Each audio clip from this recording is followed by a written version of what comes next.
Start करने वाले हैं क्लास 10 का चैप्टर 5 लाइफ प्रोसेस, जिसमें सबसे पहले हम लोग देखेंगे न्यूट्रिशन क्या होता है, एस्पिरेशन क्या होता है, ट्रांसपोर्टेशन क्या होता है और आपका एक्सक्रीशन क्या होता है। ये चीज़ हम देखेंगे कैसे ये चारों चीज़ जो है वो एक दूसरे के चारों के इन्वॉल्व कर रहे हैं। सबसे पहले देखेंगे हम लोग न्यूट्रिशन क्या होता है। न्यूट्रिशन बेसिकली दो टाइप्स में होते हैं, आपका ऑटोट्रॉपिक न्यूट्रिशन और हेटरोट्रॉपिक न्यूट्रिशन। इन दोनों को एक एक करके हम लोग कवर अप करते हैं। सबसे पहले जानेंगे कि न्यूट्रिशन होता क्या है। न्यूट्रिशन जिस बेसिस पे जो एनिमल्स होते हैं या प्लांट्स होते हैं वो फूड का इंटेक करते हैं, ठीक है। जो फूड इंटेक करते हैं वो क्या होता है, न्यूट्रिशन। अब हम लोग क्या देखेंगे कि ऑटोट्रॉपिक न्यूट्रिशन क्या होता है और हेटरोट्रॉपिक न्यूट्रिशन क्या होता है। It is the mode of nutrition in which organisms synthesize their own food from simple organic substance such as water and carbon dioxide। ये क्या बोल रहा है कि मोड ऑफ न्यूट्रिशन मतलब वो मोड ऑफ न्यूट्रिशन जिसमें जो आपका ऑर्गेनिज्म होता है वो अपने खुद के फूड को खुद सिंथेसाइज करते हैं प्रॉपर, जैसे कि आपका वाटर हो गया या आपका CO2 हो गया। ये चीज़ क्या करता है, वो खुद से सिंथेसाइज करता है।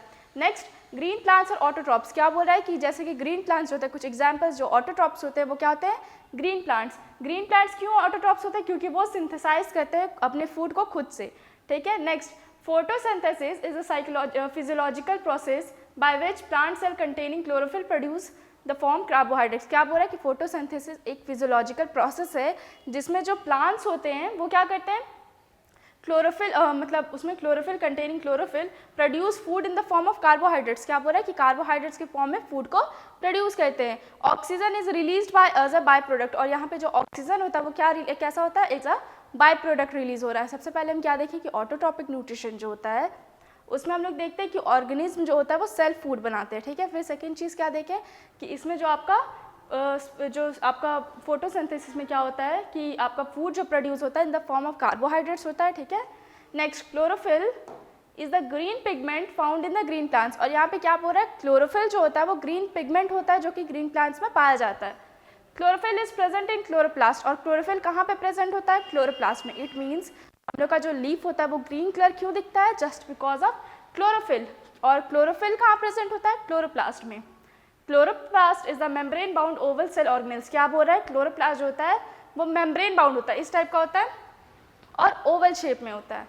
It is enclosed by double membrane, interior contains closely packed flattened sacs called thylakoids. अब यहाँ पे क्या बोल रहा है कि इसका इंटीरियर में जो होता है वो थैलेकॉइड्स कंटेन करता है। इट मीन्स इट इस टाइप का, ओके क्लियर है, इस टाइप का थैलेकॉइड्स कंटेन करता है। Next, thylakoids are arranged in piles called grana, और ये पाइल्स में आपका अरेंज रहता है जिसको हम लोग क्या बोलते हैं, ग्रेना। पूरे पाइल को हम लोग क्या बोलते हैं, grana. Next, and lying in a colourless ground substance called stoma, और स्टोमा क्या होता है यहाँ पे ये वाला जो पार्ट है ना जहाँ पे ये रखा रहता है आपका, जिस ग्राउंड पे ये सिचुएटेड रहता है उसको हम लोग क्या बोलते हैं, stoma. Cells is present in spongy mesophyll layer and it layer contain chloroplast, therefore they are site of photosynthesis. और मेसोफाइल आपका ये मेसोफाइल है, ये क्या है आपका साइट ऑफ फोटोसिंथेसिस, क्लियर है। नेक्स्ट हम लोग क्लोरोप्लास्ट को एक बार देख लेते हैं। ये क्या है आपका क्लोरोप्लास्ट में, ये चीज़ हम आपको बताएं, ये आपका है थैलेकॉइड। नेक्स्ट, आपका जिस ग्राउंड लेयर में ये प्रेजेंट है वो क्या है आपका स्टोमा, ये आपका इनर मेम्ब्रेन और ये क्या है आपका आउटर मेम्ब्रेन। नेक्स्ट आता है stoma. Stomata are minute openings present in epidermal layer of leaves. क्या बोल रहे हैं, स्टोमाटा कहाँ प्रेजेंट होता है, एपिडर्मल लेयर, यानी कि सबसे outside layer. They are responsible for gas exchange during photosynthesis. अब जब फोटोसिंथेसिस प्लांट कर रहा होता है तो उसमें गैस एक्सचेंज का काम कौन करता है, स्टोमाटा रिस्पॉन्सिबल होता है उसके लिए, क्लियर है। नेक्स्ट देखिएगा प्रोसेस ऑफ फोटोसिंथेसिस। अब प्रोसेस ऑफ फोटोसिंथेसिस एक बार देख लेते हैं हम लोग। Light is absorb bye chlorophyll, light energy is converted into chemical energy. अब क्या हुआ कि क्लोरोफिल के आपका क्या हुआ, जो आपका लीव्स है, ठीक है, वो क्या किया फोटोसिंथेसिस में क्या किया ना कि लाइट एब्जॉर्ब किया, और उस एब्जॉर्ब कौन कर रहा है, उसको क्लोरोफिल कर रहा है। यही क्लोरोफिल जब लाइट एनर्जी एब्जॉर्ब करता है उसके बाद क्या करेगा, उसको केमिकल एनर्जी में कन्वर्ट कर देगा। Next, at the same time photolysis of water take, यहाँ पे क्या हो रहा है, फोटोलाइसिस ऑफ वाटर भी हो रहा है। इट मीन्स कि जो वाटर मॉलिक्यूल है आपका H2O मॉलिक्यूल है वो H+ आयंस में और O- आयंस में ब्रेक हो जाएगा, ठीक है, उसको हम लोग क्या बोलते हैं, photolysis. CO2 is converted into glucose using ATP and NADPH produce during the light reaction. अब CO2 जो होता है वो कन्वर्ट किस में कर दिया जाता है, आपका ATP में एंड NADPH। यहाँ पे क्या बोल रहा है, सबसे पहले प्रोसेस में क्या बोल रहा है कि आपका लाइट एनर्जी एब्जॉर्ब होगा, लाइट एब्जॉर्ब होता है, ठीक है, अब लाइट एब्जॉर्ब होगा क्लोरोफिल के द्वारा। अब जहाँ लाइट एब्जॉर्ब हुआ वो लाइट एनर्जी आपका केमिकल एनर्जी में कन्वर्ट कर दिया जाएगा। उसके बाद वही सेम टाइम पे जब केमिकल एनर्जी में कन्वर्ट हो रहा है तो वहाँ पे एक प्रोसेस होता है, क्या चीज़ का, फोटोलाइसिस का प्रोसेस। फोटोलाइसिस में क्या होता है आपका, ब्रेक हो जाता है आपका वाटर जो है वो H+O- में ऐसे ब्रेक कर जाता है और नेक्स्ट CO2 जो है वो कन्वर्ट कर दिया जाता है आपका ATP के फॉर्म में, NADPH के फॉर्म में। क्लियर है?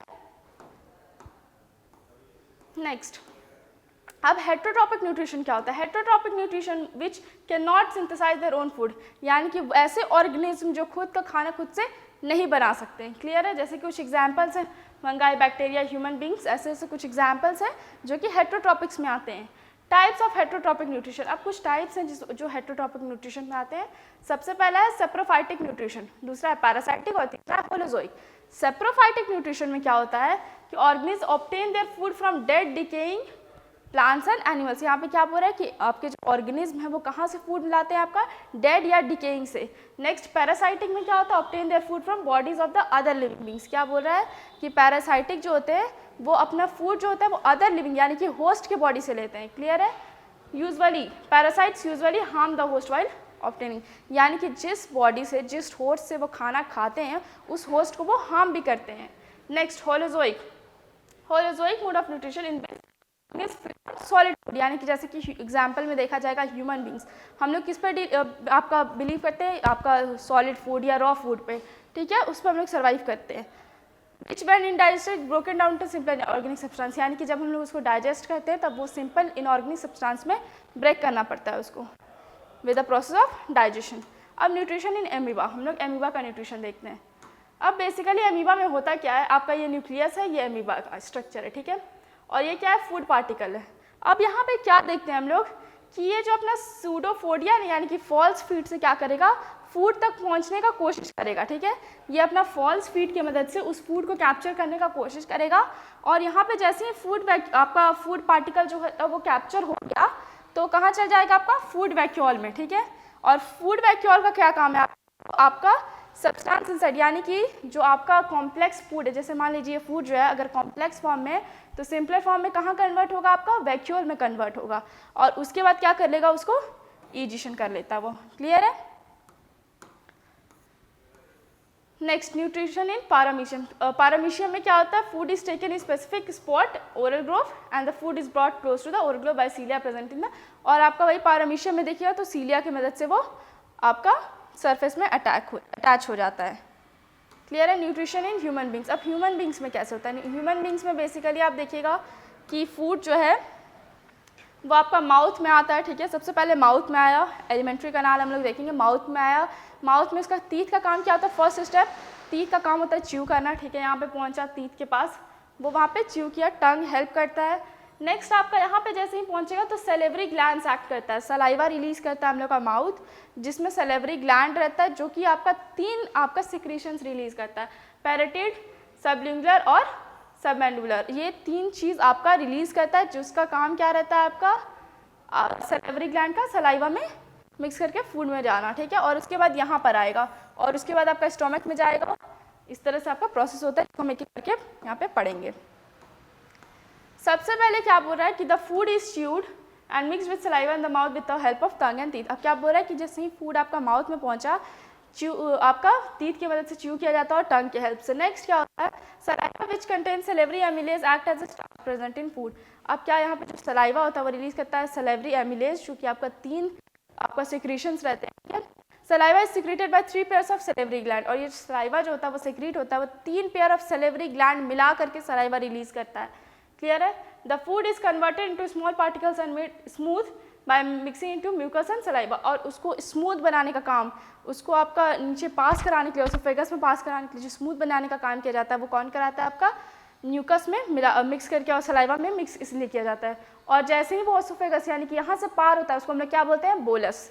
Next, the bolus moves down through oesophagus by peristaltic movement. अच्छा, पेरिस्टलिक मूवमेंट क्या होता है, पेरिस्टलिक मूवमेंट होता है, इट मीन्स कि सबसे पहले अगर मान लीजिए पाइप है, ठीक है, फूड अगर यहाँ पे तो यहाँ पे प्रेशर पड़ेगा, ठीक है, फिर फूड यहाँ पहुँचा तो यहाँ पे प्रेशर पड़ेगा, तब ये फूड नीचे जाएगा। क्लियर है? तो पेरिस्टलिक मूवमेंट होता है, इट मीन्स प्रेशर देना, यहाँ पे फूड पहुँचा, यहाँ पे प्रेशर पड़ेगा, थोड़ा नीचे जाएगा, फिर प्रेशर पड़ेगा, थोड़ा नीचे जाएगा, वो होता है peristaltic movement. Next, once the bolus reaches the stomach it active, जैसे ही वो स्टोमक के पास पहुंचता है उसमें क्या एक्ट करता है आपका HCl एक्ट करता है, जिसको हम लोग क्या बोलते हैं गैस्ट्रिक जूस बोलते हैं। And pepsin, HCl creates acidic medium for the action of pepsin, और जैसे ही जो आपका HCl जो होता है वो कैसा एक एसिडिक मीडियम देता है। Next, mucus prevents the lining of stomach wall from acidic environment. अब जैसे मान लीजिए खाना जो मेरे स्टोमक में पहुंचा, ठीक है, अब अगर वो अच्छा सा जो नॉन वेजिटेरियन है उनका जब मीट डाइजेस्ट कर सकता है तो इट मीन्स हम लोग का स्टोमक भी डाइजेस्ट कर सकता है, बट उसको डाइजेशन से रोकने के लिए, उसको प्रिवेंट करने के लिए म्यूकस आपके म्यूकस आपके स्टोमक में प्रेजेंट होता है। पेप्सिन कन्वर्ट्स प्रोटीन्स इनटू पेप्साइड, और पेप्सिन जो होते हैं वो क्या चीज़ में प्रोटीन्स को आपका पेप्टाइड्स में कन्वर्ट कर देते हैं। The exit of food the stomach is regulated by sphincter muscle called pyloric sphincter, यानी कि जो आपका स्टोमक जो होता है उसमें एंड में एक आपका स्पिंस्टर प्रेजेंट होता है जिसको हम लोग पाइलोरिक स्पिंस्टर बोलते हैं, ठीक है, which releases small amount of partially digested food into the small intestine, यानी कि धीरे धीरे छोटा छोटा अमाउंट में कम अमाउंट में क्या करता है वो आपका फूड को जो होता है वो स्मॉल इंटेस्टाइन में भेजते जाता है। The small intestine is a very long tube found in abdomen, और ये जो स्मॉल इंटेस्टाइन है वो एक लॉन्ग ट्यूब होता है जो हम लोग के एब्डोमेन में पाया जाता है, ठीक है। It is about 6 to 7 metre and 2.5 to 3 metre wide. अब यहाँ पे क्या बोल रहा है, sorry 2.5 to 3 centimetre wide with, ठीक है। तो यहाँ पे क्या बोल रहा है आपका कि इतना इसका लेंथ होता है और इतना इसका विथ होता है। Bile and pancreatic juice are secreted in small intestine, और जैसे ही फूड मेरा स्टोमक से आपका धीरे धीरे बाई पाइलोरिक स्पिंस्टर धीरे धीरे जब स्मॉल इंटेस्टाइन में भेजा गया तो वहाँ पे क्या दो आपका सिक्रेशन रहता है, आपका बाइल और पैंक्रियाटिक जूस। बाइल का काम क्या होता है, acts on the fat molecule and breaks them into small आपका flat droplets. This is the action of lipase on fats and this process is called emulsification, यानी कि इमल्सिफिकेशन क्या होता है, जब आपका बाइल जो होता है वो एक्ट करता है फैट पे तब क्या होता है ना उसको एक फ्लैट ड्रॉपलेट्स में आपका break, this eases the action of lipase on the fats, यानी कि उस समय जो आपका जो लाइपेज जो एक्ट करने वाला था फैट पे उसका ईजी कर देता है, उसको ईजी कर देता है एक्ट करना, और उस प्रोसेस को हम क्या बोलते हैं emulsification. Next, pancreatic juice contain different types of enzyme. अब ये जो पैंक्रियाटिक जूस है आपका दो जूस रिलीज हुआ आपका स्मॉल इंटेस्टाइन में, तो पैंक्रियाटिक जूस जो था वो क्या डिफरेंट एंजाइम, कुछ ऐसे एंजाइम्स हैं वो जो सिक्रीट करता है जैसे कि आपका होगा trypsin, lipase, maltase, peptidase and sucrose, ठीक है, which act on the food to convert simpler units of carbohydrates, protein and fat. और वही ऐसे यही सारे एंजाइम्स हैं जो एक्ट करते हैं फूड में ताकि वो क्या बना सके आपका carbohydrates, proteins and fats. Intestinal glands are also secrete intestinal juice which also contain enzymes which act on the carb, और कुछ intestinal glands भी होते हैं जो secrete करते हैं कुछ secretions जो कि आपका carbohydrates and proteins fats में help करते हैं। The digested food is then absorbed by the bowel, यानी कि जैसे मान लीजिए small intestine है, ठीक है, उसके बाद आपका क्या होगा यहाँ पे जैसे ही आपका फूड यहाँ पे पहुँचा तो क्या होगा यहाँ पे अपर यहाँ पे जो सीलिया टाइप का स्मॉल जैसे प्रेजेंट होगा वहीं पे आपका फूड जो होगा वो एब्जॉर्ब कर लिया जाएगा। The unabsorbed food is sent to the large intestine, water absorb into blood stream, यानी कि जो अनएब्जॉर्बर फूड है आपका जो एब्जॉर्ब नहीं हो पाया वो कहाँ पहुँचा दिया जाएगा आपका लार्ज इंटेस्टाइन में, it is excreted out through the NS, और उसके बाद एनएस की मदद से वो बाहर निकाल दिया जाएगा। और the opening of NS is also controlled by sphincter, यानी कि जो एनएस होता है वहाँ पे भी एक स्पिंस्टर प्रेजेंट होता है जिसका ओपनिंग ये स्पिंस्टर के हाथ में रहता है, यानी कि एनएस का ओपनिंग। क्लियर है। Next, respiration.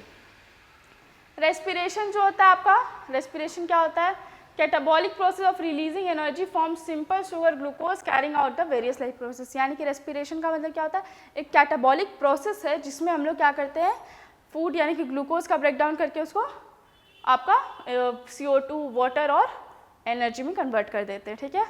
Next, if glucose if not available then cells में break down proteins and fats to produce glucose, यानी कि यहाँ क्या बोल रहा है कि अगर मान लीजिए बॉडी में ग्लूकोज नहीं प्रेजेंट है, अभी तो हमको पता है कि हाँ फूड में ग्लूकोज प्रेजेंट है उसका ब्रेक डाउन करते हैं। इफ बॉडी में ग्लूकोज नहीं प्रेजेंट है तो क्या करते हैं हम लोग, सेल जो होता है वो प्रोटीन्स और फैट्स को ब्रेक करके उसमें से ग्लूकोज बना लेता है, ठीक है।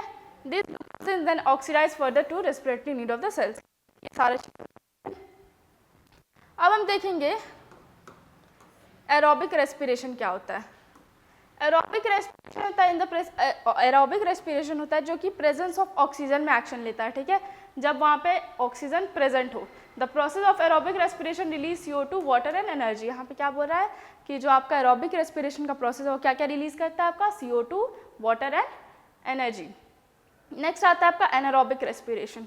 एनारोबिक रेस्पिरेशन बेसिकली क्या होता है, breakdown of glucose in the absence of oxygen. क्या बोल रहा है कि जहाँ पे ऑक्सीजन ना हो, एब्सेंस हो।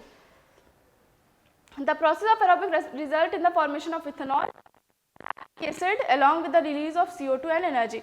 यहाँ पे क्या बोल रहा है कि अगर मान लीजिए ऑक्सीजन का मात्रा प्रेजेंट नहीं है तो क्या बना देता है आपका इथेनॉल प्लांट्स में और लैक्टिक एसिड ह्यूमन बींग्स में, एनिमल्स में, along with the release of CO2 and energy. Water is not released in this process, यानी कि इस प्रोसेस में वाटर रिलीज नहीं होगा। 2 ATP are released during anaerobic respiration. During heavy physical exercise such as cycling, running or lifting heavy weights, the body is often deprived of oxygen. Then the demand for oxygen energy is high. Oxygen the body. Therefore, muscle cells perform anaerobic respiration to fulfill increasing energy demand of the body. In this case, glucose get converted to lactic acid. अब क्या बोल रहा है यहाँ पे इस line में यही चीज़ कहा गया है कि जब हम लोग रनिंग करते हैं, साइकिलिंग करते हैं या कोई फिजिकल एक्सरसाइज करते हैं तो हमें बॉडी में जो होता है ना वो एनर्जी, इट मीन्स उसका डिमांड, जो एनर्जी का डिमांड है वो बढ़ जाता है, बट ऑक्सीजन का लेवल कम हो जाता है। उस समय क्या होता है कि हम लोग को जो आपका ऑक्सीजन का लेवल घटता है तो ग्लूकोज क्या हो जाता है, ग्लूकोज जो है वो लैक्टिक एसिड में कन्वर्ट हो जाता है। इट मीन्स इसको ध्यान से समझिएगा कि हमारे बॉडी में जब हम बहुत ज़्यादा एक्सरसाइज करते हैं तो हम लोग का ग्लूकोज का मात्रा जो होता है उसका, यानी कि एनर्जी का रिक्वायरमेंट ज़्यादा होता है बट ऑक्सीजन का लेवल कम हो जाता है। तो जब ऑक्सीजन का लेवल कम हो जाता है, लैक ऑफ ऑक्सीजन होता है, तो आपका क्या होता है, लैक्टिक एसिड और एनर्जी में, जिसके वजह से क्या होता है हमारे बॉडी में पेन होता है, मसल सेल्स में क्या होता है प्रॉब्लम, यानी कि पूरे बॉडी में पेन कॉज करता है वो। क्लियर है। Acid formed aerobic respiration muscle cells, ये कहाँ फॉर्म किया था, muscle cells gets accumulated causing muscular cramps, यानी कि हमारे मसल्स में जो पेन होता है वो किसके वजह से होता है, just because of lack of oxygen. Next, respiration in plants. Respiration in plants में क्या है, all parts perform respiration. Plants ये क्या चीज़ है, जो एक्सचेंज करता है गैसेस को by the process of diffusion. Oxygen from the air diffusion leave and reaches the cells of the respiration, यानी कि यहाँ क्या बोल रहा है कि ऑक्सीजन जो होता है, एयर जो होता है वो डिफ्यूज करता है आपका लीफ में, ठीक है। ये जो डिफ्यूजन का प्रोसेस कहाँ होता है, लीफ में होता है। CO2 produce during respiration is release into the air through stomata, यानी कि कहाँ से रिलीज होता है, आपका स्टोमाटा से। During the day oxygen produce during photosynthesis is used for respiration and extra amount of oxygen is given out through stomata, यानी कि यहाँ क्या बोल रहा है कि ड्यूरिंग डे, यानी कि दिन के समय में क्या होता है कि आपका फोटोसिंथेसिस के समय में यूज्ड इन रेस्पिरेशन, क्या बोल रहा है कि ऑक्सीजन जो होता है वो फोटोसिंथेसिस में यूज़ किया जाता है और जो एक्स्ट्रा ऑक्सीजन होता है उसको रिलीज कर दिया जाता है। क्लियर है। यहाँ पे क्या बोल रहा है कि फोटोसिंथेसिस के समय में, दिन के समय में प्लांट्स जो होते हैं वो ऑक्सीजन यूज़ करते हैं, ठीक है, और जो एक्स्ट्रा ऑक्सीजन होता है वो रिलीज कर देते हैं।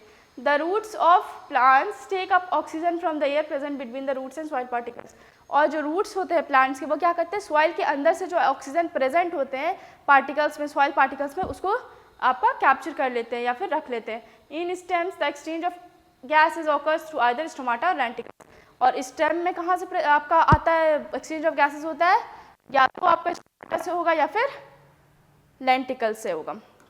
रेस्पिरेशन इन एनिमल्स, अब हम एनिमल्स में देखेंगे, ठीक है। Air is taken through nostrils, यानी कि जो नॉस्ट्रिल्स है हम लोग का नोज जो है उससे हम लोग एयर इनटेक करते हैं। फिर hair present in the nostril prevent the entry of dust, अब जो हेयर प्रेजेंट होता है नोज के अंदर उसका काम क्या होता है, डस्ट पार्टिकल्स को या कुछ ऐसे इंसेक्ट्स है उसको प्रिवेंट करना अंदर जाने से। क्लियर है। Nostrils further continue in the नसल कैविटी, और जैसे ही नॉस्ट्रिल जो होता है आपका नोज होता है वो अंदर जाके किस आपका क्या बनता है, नसल कैविटी बन जाता है, ठीक है, ये जो आपका होल्स है। Nostrils humidify passing through it, there is a bony plate called palate which separates the oral cavity from the nasal. अब यहाँ पे एक बोनी पैलेट प्रेजेंट होता है जो आपका क्या ओरल आपका कैविटी को और नसल कैविटी को अलग अलग कर देता है। यहाँ पे क्या दिया हुआ है कि ओरल कैविटी और नसल कैविटी, यानी कि इस टाइप में एक पैलेट प्रेजेंट है और एक यहाँ पे है, ओरल कैविटी को अलग अलग कर देता है।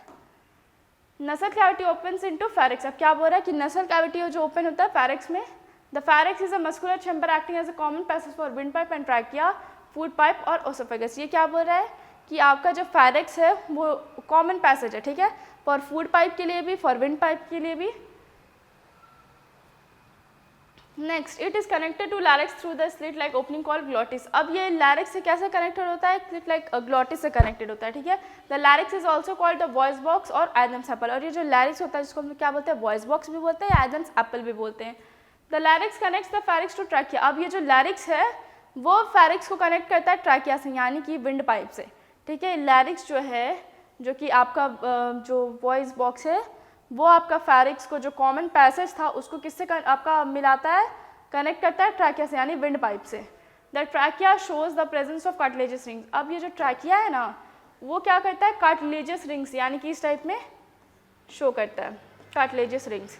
इसका काम क्या होता है? फ्लेक्सिबिलिटी फैसिलिटिंग कंटिन्यूअस इन फ्लो, यानी कि यहाँ से कंटिन्यूअसली एयर फ्लो कर सकता है, कोई भी रुकाव नहीं आए, इसके वजह से वहाँ पे कार्टिलेजियस रिंग्स प्रेजेंट होता है।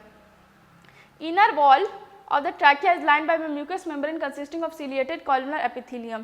क्लियर है? ये सारा आपका याद करने का चीज़ है। The trachea divides into two branches of tubules called bronchi. One of the enters the running lung and other enters the left lung. अब क्या बोल रहा है कि आपका ब्रोंकाई से कनेक्टेड है। ब्रोंकाई एक लेफ्ट लंग्स में कनेक्ट होता है, एक राइट लंग्स में, ठीक है। Enter the left lung and right lung. The bronchi have cartilaginous rings for distension. आपका डिस्टेंशन के लिए आपका कार्टिलेजियस रिंग प्रेजेंट होता है वहाँ पे ब्रोंकाई में। Each bronchioles divides fine secondary bronchi. These bronchi further divide to finally tertiary bronchi. यानी क्या बोल रहा है कि एक जो आपका ब्रोंकस है, ठीक है, ब्रोंकस जो होता है वो बहुत सारे ब्रोंकाई में डिवाइडेड है, और यही बहुत सारा ब्रोंकाई जो सेकेंडरी ब्रोंकाई है बहुत सारे टर्शियरी ब्रोंकाइस में डिवाइडेड है। The bronchioles further divide to form smaller terminal bronchioles, ठीक है। The bronchioles divide repeatedly to form cluster tiny air chambers called sac और एल्वियोली। अब यहाँ पे जो बहुत सारा एल्वियोली प्रेजेंट होता है, एल्वियोली जो होता है थिन मॉइस्ट वॉल होता है, enable gas diffusion with blood capillaries. The lungs are pair of spongy and elastic respiratory organ protected by bony ribcage. यानी कि लंग्स जो होता है स्पॉन्जी आपका मस्कुलर पार्ट होता है जो कि रिबकेज के द्वारा प्रोटेक्ट किया जाता है। The base of lungs rest in diagram. Each lungs is covered with two membrane. Lung जो होता है दो मेम्ब्रेन से आपका कवर्ड होता है। इनर मेम्ब्रेन को क्या बोलते हैं? विसेरल प्लूरा, और आउटर मेम्ब्रेन को क्या बोलते हैं हम लोग? पेरिएटल प्लूरा, ठीक है। ये दोनों चीज़ हम लोग इनर मेम्ब्रेन और आउटर मेम्ब्रेन को बोलते हैं। The diagram is curved muscular fibre sheath separates the आपका थोरिक cavity from the abdominal cavity. ये सब चीज़ आप एक बार रीड कर लीजिएगा। यहाँ पे डायग्राम से हम एक बार आपको समझा देते हैं। डायग्राम में क्या बोल रहा है कि आपका नोज यानी कि नॉस्ट्रिल्स जो है, ठीक है, नॉस्ट्रिल्स, या उसके बाद नसल कैविटी में हम यहाँ पे आए, फिर आता है आपका फेरिक्स और फिर आता है आपका लैरिक्स। यहाँ पे फेरिक्स में क्या होता है कि कॉमन पैसेज शो करता है, ठीक है। उसके बाद यहाँ पे जब लैरिक्स आता है तो आपका क्या होता है कि आपका ट्रैकिया, ये विंड पाइप है और आपका एक फूड पाइप जाता है, एक विंड पाइप जाता है, एक फूड पाइप जाता है, इन दोनों को अलग कर देता है। उसके बाद आपका यहाँ पे जैसे ही पहुँचा, तो यहाँ पे जैसे ही आप पहुँचिएगा तो देखिएगा कि आपका एक होता है, आपका एक लेफ्ट लंग से पास होगा, एक राइट लंग से पास होगा। तो एक का देख लेते हैं, ठीक है, ये वाला देख लेते हैं। ये वाला एल्वियोली, इसका काम क्या होता है? Exchange of gases. जो डिफ्यूजन अभी हम लोग देखे उसका काम ये होता है, एल्वियोली का काम होता है, ठीक है। और फिर आपको यहाँ पे देखिए नेक्स्ट, फिर उसके बाद होता है, फिर टर्शियरी में डिवाइड होता है। ये सारा चीज़ में प्रेजेंट है।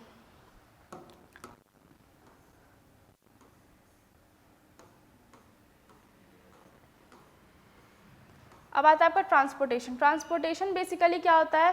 ट्रांसपोर्टेशन इन ह्यूमन बींग्स काम कौन करता है? ब्लड करता है, ठीक है। इसको थोड़ा अच्छा से देखते हैं यहाँ पे ब्लड।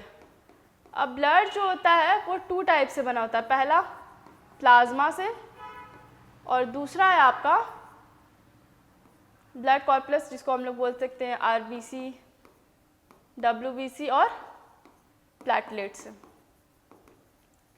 अब इसमें हम लोग ये देखते हैं कि प्लाज्मा क्या होता है। प्लाज्मा बेसिकली होता है ना आपका, ये जो प्लाज्मा होता है वो आपका, जैसे मान लीजिए ये जो मेरा ब्लड वेसल है, ठीक है, इसमें मान लीजिए यहाँ पे आरबीसी प्रेजेंट है, डब्ल्यूबीसी प्रेजेंट है, तो यहाँ जो लिक्विड प्रेजेंट होता है ना उसको हम लोग बोलते हैं प्लाज्मा। क्लियर है? जो येलोइश लिक्विड होता है।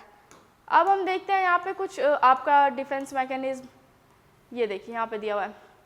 प्लाज्मा येलो कलर लिक्विड होता है और 55% टोटल ब्लड वॉल्यूम कंसिस्ट करता है। क्या होता है? प्लाज्मा येलो लिक्विड होता है और 55% आपका ब्लड कंसिस्ट करता है। ब्लड सेल क्या होता है? 45% ऑफ टोटल वॉल्यूम और found 3 kinds of blood cells पाया जाता है। तीनों काइंड यहाँ पे देख लेते हैं हम लोग। एक है आरबीसी, दूसरा है डब्ल्यूबीसी और तीसरा है ब्लड प्लेटलेट। आरबीसी को हम लोग इरेथ्रोसाइट्स भी बोलते हैं, डब्ल्यूबीसी को ल्यूकोसाइट्स और प्लेटलेट्स को थ्रोम्बोसाइट्स भी बोलते हैं। आरबीसी में देखेंगे तो सर्कुलर डिस्क शेप बायोकॉन्केव इस टाइप में होता है, produced in the bone marrow, ठीक है। पहले तो सर्कुलर डिस्क शेप होता है, दूसरा बोन मैरो में प्रोड्यूस होता है। मैच्योर आरबीसी के पास न्यूक्लाई नहीं होता है, लाइफ स्पेन 120 डेज, ठीक है। और ये क्या होता है, इसके अंदर ना, जैसे मान लीजिए ये आरबीसी है, इसके अंदर जो खाली स्पेस होता है वहाँ पे होमोग्लोबिन प्रेजेंट होता है, और ये होमोग्लोबिन जो क्या होता है, कंसिस्ट करता है आयरन पिगमेंट की वजह से ही वो रेड कलर में दिखता है। नेक्स्ट, इरेगुलर होता है, कलरलेस होता है और लार्जर देन आरबीसी होता है। इसके पास लॉब्ड न्यूक्लियस होता है, प्रोड्यूस्ड इन बोन मैरो, ये भी बोन मैरो में प्रोड्यूस किया जाता है, लिम्फ ग्लैंड या फिर स्प्लीन में प्रोड्यूस किया जाता है, या इसका काम क्या होता है, इम्यूनिटी प्रोवाइड करना। नेक्स्ट, थ्रोम्बोसाइट्स का काम क्या होता है आपका, ओवल होता है, राउंड होता है, न्यूक्लिएटेड नॉन न्यूक्लिएटेड रहता है, और ये बोन मैरो में आपका प्रोड्यूस किया जाता है, फॉर्म किया जाता है। इंपॉर्टेंट रोल इसका ब्लड क्लॉटिंग का काम रहता है। क्लियर, ये सब चीज़ याद कर लीजिएगा।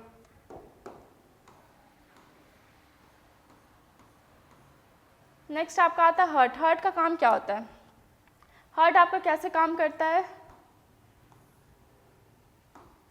यहाँ सुपेरियर वेना कावा से डीऑक्सीजनेटेड ब्लड एंटर करेगा, ठीक है। सुपेरियर वेना कावा से क्या होगा, डीऑक्सीजनेटेड ब्लड एंटर करेगा। डीऑक्सीजनेटेड ब्लड एंटर करने के बाद कहाँ जाएगा, राइट ऑलिकल में, यानी कि इस वाले पार्ट में। यहाँ से एक वाल्व ओपन होता है जिसको हम लोग बोलते हैं ट्राइकस्पिड वाल्व, ठीक है। ये मेरा ब्लड डीऑक्सीजनेटेड ब्लड एंटर किया यहाँ पे राइट ऑलिकल में, राइट ऑलिकल से ही ट्राइकस्पिड वाल्व खुलता है। ये ट्राइकस्पिड वाल्व जो होता है, ये ट्राइकस्पिड वाल्व जो होता है वो आपको कहाँ लेकर जाएगा, आपका सेकंड, यानी कि राइट वेंट्रिकल में। यहाँ से राइट वेंट्रिकल से आपका पल्मोनरी आर्टरी के थ्रू कहाँ चल जाएगा, लंग्स में, और फिर उसके बाद लंग्स से आपका ऑक्सीजनेटेड हो जाएगा तो पल्मोनरी वेन्स के थ्रू एंटर करेगा यहाँ पे, और कहाँ जाएगा, लेफ्ट ऑरिकल में, और लेफ्ट ऑरिकल से आपका बाइकस्पिड वाल्व होगा। ये बाइकस्पिड वाल्व की मदद से यहाँ पे आ जाएगा लेफ्ट वेंट्रिकल में, और उसके बाद आपका ब्लड बाहर फ्लो कर जाएगा। अब ये जो आपका हार्ट है,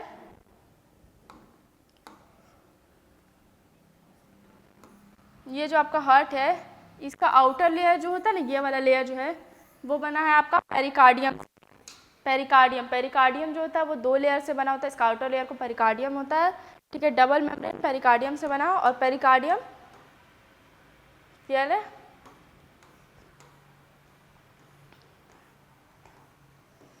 नेक्स्ट आपका ब्लड प्रेशर। ब्लड प्रेशर क्या होता है आपका, pressure exerts on the wall of the blood pressure. अब ब्लड प्रेशर क्या होता है, वो प्रेशर जो ब्लड एक्सर्ट करता है ब्लड वेसल पे, यानी कि मेरा ब्लड वेसल है, ठीक है। अब यहाँ से मेरा ब्लड फ्लो कर रहा है, तो ये प्रेशर जो यहाँ पे ये दे रहा है ना, इस जगह पे प्रेशर दे रहा है, उसको हम लोग क्या, या फिर यहाँ पे प्रेशर दे रहा है, हर जगह पे जो प्रेशर क्रिएट कर रहा है ब्लड, वो क्या होता है, मेरा ब्लड प्रेशर, क्लियर है।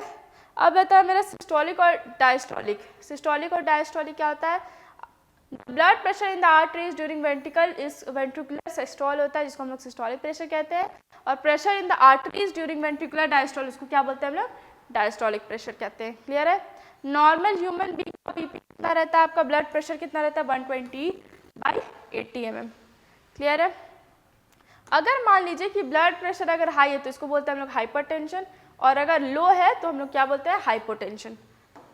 अब आता है आपका blood vessels. Blood vessels 3 type में होते हैं, आर्टरी, वेन्स और कैपिलरी। आर्टरी क्या होता है, blood vessels carry blood away from the towards any organ, यानी कि आर्टरीज क्या होता है, ऑक्सीजनेटेड ब्लड कैरी करता है, ठीक है। और वेन्स जो होता है वो डीऑक्सीजनेटेड ब्लड कैरी करता है। Capillary is a very narrow blood vessels which is located with in the tissue, और ये टिश्यूज के बीच में प्रेजेंट होता है। इलास्टिक थिक मस्कुलर वॉल होता है, इसका थिन मस्कुलर वॉल होता है, एक्सट्रीमली इसका थिक वॉल इसलिए होता है क्योंकि ये प्रेशर में कैरी करता है ब्लड को, यानी कि ऑक्सीजनेटेड ब्लड जो होता है वो प्रेशर में रहता है आपका, और ये थिन रहता है बिकॉज ये ज़्यादा प्रेशर में नहीं रहता है।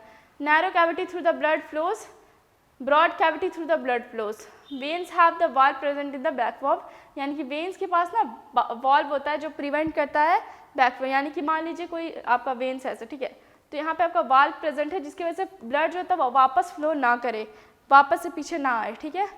और लार्जेस्ट आर्टरी क्या है, आयोटा है। The capillary gradually reunite to form venules, यानी कि कैपिलरी रियोनाइट का जगह मिल जाएगा तो वेन्यूल्स फॉर्म करेगा।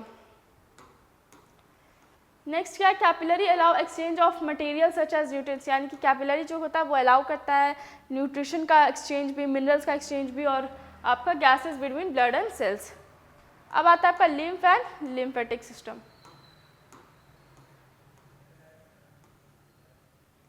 As the blood flow through capillaries, the water dissolved substance and WBC pass through capillary walls spaces between the cell. This fluid tissue fluid. अब tissue fluid क्या होता है, जो टिश्यूज के बीच में प्रेजेंट होते हैं उसको हम लोग बोलते हैं tissue fluid. WBC in the lymph protect the body against disease, और जो WBC जो लिम्फ में प्रेजेंट होता है उसका काम क्या होता है, आपका बॉडी को प्रोटेक्ट करना against foreign substance. Lymphatic system carries excessive tissue fluid back to the blood, यानी कि लिम्फेटिक आपका लिम्फेटिक सिस्टम कैरीज, इस लिम्फेटिक सिस्टम का काम क्या होता है कि जो एक्सेसिव टिश्यू फ्लूइड है वापस से उसको ले जाना आपका, ठीक है, ब्लड में। Some tissue fluid enters the tiny vessels called lymph capillaries. अब इसको क्या बोलते हैं, कुछ टिश्यू फ्लूइड ऐसे होते हैं जो आपका वेसल्स में एंटर, टाइनी वेसल्स में एंटर कर जाते हैं, उसको क्या बोलते हैं आपका lymph capillaries. Lymph capillaries further join the lymph vessels, और जैसे ही लिम्फ कैपिलरीज जो होता है वो आपका फर्दर क्या बनाता है, लिम्फ वेसल्स बनाता है। Lymph vessels together with small sac like structure called lymph nodes from the lymphatic system, और वैसे जैसे उसके बाद और ज्वाइन करता है तो वो क्या बना देता है, एक लिम्फेटिक सिस्टम बना देता है। Clotting of blood. अब क्लॉटिंग ऑफ ब्लड का काम कौन कराता है, आपका ब्लड प्लेटलेट्स कराता है।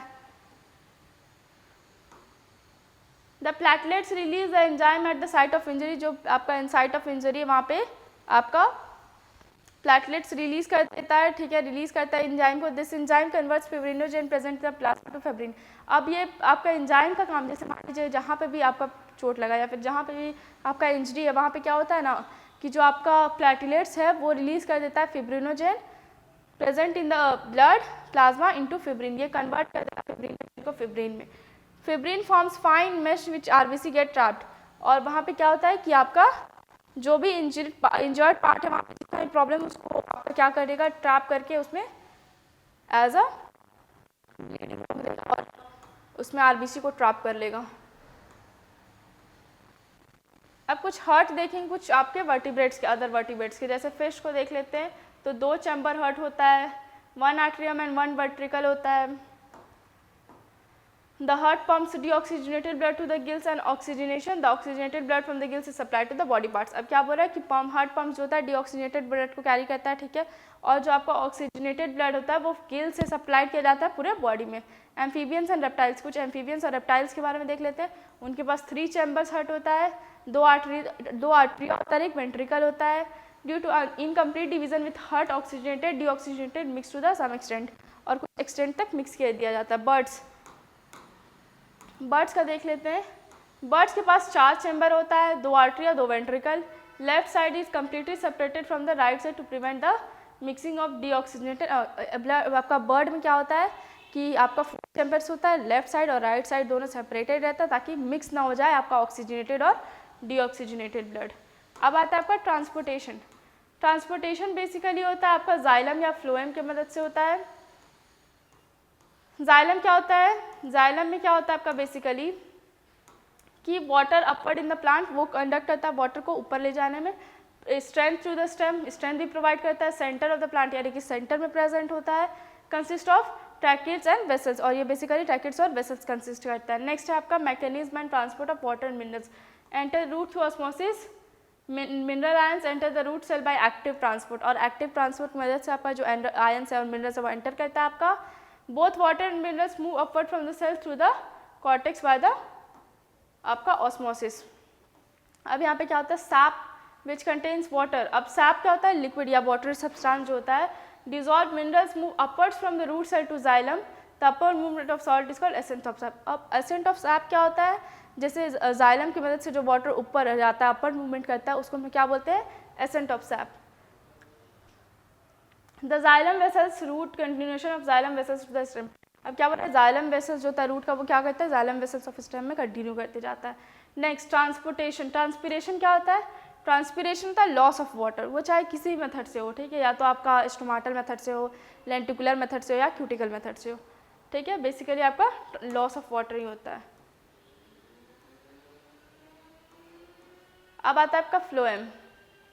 फ्लोएम क्या होता है, फ्लोएम बेसिकली जो आता है आपका लीव्स में it conduct to the xylem का काम क्या होता है? आपका वाटर पहुंचाना, फ्लोएम का काम होता है फूड पहुंचाना। Sieve tubes living cell phloem they contain cytoplasm but no nucleus, यानी कि यहाँ पे साइटोप्लाज्म तो कंटेन करता है बट न्यूक्लियस कंटेन नहीं करता है। And walls of cells form sieve आपका plates, sieve plates have small pores in them which allow food to pass through them, pores present होगा जिससे food, each sieve tube has companion to cell to the next, यानी कि ऐसे ही आपका next रहता है, next present रहता है। क्लियर है? Mechanism of water and minerals, अब यहाँ पे बेसिकली मैकेनिज्म कैसे उसका होता है? Food synthesise during photosynthesis is located into the sieve by utilising ATP. Clear है? यानी कि ट्रांसलोकेशन क्या होता है? ट्रांसलोकेशन बेसिकली होता है ना कि आपका जो ट्रांसपोर्ट होता है आपका लीव से और पार्ट्स ऑफ द बॉडी, उसको हम लोग बोलते हैं ट्रांसलोकेशन। आता है एक्सक्रीशन, एक्सक्रीशन क्या होता है? एक्सक्रीशन 4 पार्ट से हो सकता है, pair of kidneys, pair of ureters, urinary bladder, urethra. ठीक है? ह्यूमन यूरिनरी सिस्टम जो होता है आपका यूरिनरी सिस्टम होता है वो 4 पार्ट में कंसिस्ट करता है, आपका pair of kidneys, pair of ureters, urinary bladder और यूरेथ्रा। ठीक है? अब ये इन सब का काम है, यूनिफेरस ट्यूब्यूल।